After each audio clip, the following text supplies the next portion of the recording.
Right, so I'm here with Alex Murray. We just finished a coffee here at the Mercury. So, Alex, I was going to have a quick interview with you about what you've actually experienced as a result of being in Link4Growth, because a lot of people struggle with the concept of Link4Growth. They're not quite sure what they're going to get out of it. It seems a bit airy-fairy and fluffy with the coffees and stuff like this, but we first met each other when I think it was October 2013, and you were 23 at the time, and I floated a tweet out and just said, does anybody in Watford want to get involved, a young person involved in Watford, to help with the community project, no money? and you were the only one that replied, even though you didn't think at the time that you would have been. But that was back in October. So what's happened since then for you in Link4Growth? We should settle down. We could go on for an hour and a half here, but kind of in short, it's just opened up so many new avenues and so many different opportunities. You meet so many different people at each event. You can I met people that help with writing CV. So obviously, being a graduate, I'm a graduate, so I need a good CV to stand out. So I met some of that. You can meet people, charities, so who get involved. I love doing some charity stuff. Meeting these charities, you go to the events. Obviously met Tanya through the Thrive program to help understand how your body works, how your mind works, so you can work out when you're getting with these feelings, what they are. So it opens up so many different channels for you. I mean, one of the things that has kind of dawned on me, and I'm sure it has you, is that you're going to get into law, which is a tough gig. A lot of bright people coming out with some fantastic qualifications. The market's contracting, so consequently, that each place is more fiercely competed for. You've picked up some amazing skills in the last 2 years through Link4Growth, which normal legal graduates wouldn't have. And do you think that's is it making a difference? It can't not, because I've now got a situation where I can go into any room and not worry about who's going to be there, because you do that time and time again, hosting events.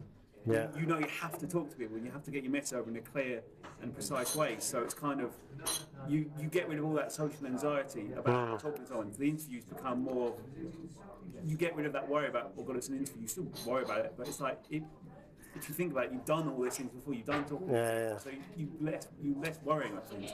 And I'm guessing that legal firms are quite traditional, so their skills online are obviously not going to be that. So for you, going to a legal firm, you've got not only loads of connections, confident speaking in public and with people, but also you can bring all the social media skills to the firm. I mean, the big firms, they've all got, they do it, and they've got in-house teams that do it, marketing teams. But the smaller ones, one of the firms I'm hoping to work with has got a website. It's got one page. It looks like something an IT student in sixth form could draw up. They've one page. The rest of it is to be built. Right. I don't know how long it's been going. So they've not got the skills, because that's not what they're expert in. As we always meet businesses, their websites are good, important, but they don't know what they're doing. Yeah. And I mean, you've also, in your time with Link4Growth, set up a number of social events. We've got the L4G curry. We've got other things in the pipeline as well. But it's a quiz night. We've been to lots of charity stuff. I mean, it's a huge social element to it as well, which gets people really involved with what's going on in the community. I mean, it's very much, I always compare it to that old idea of when you watch soaps or TV shows, they would go to the pub with their friends and talking with their friends and saying, I've got a problem, my fence fell down the other night in the store.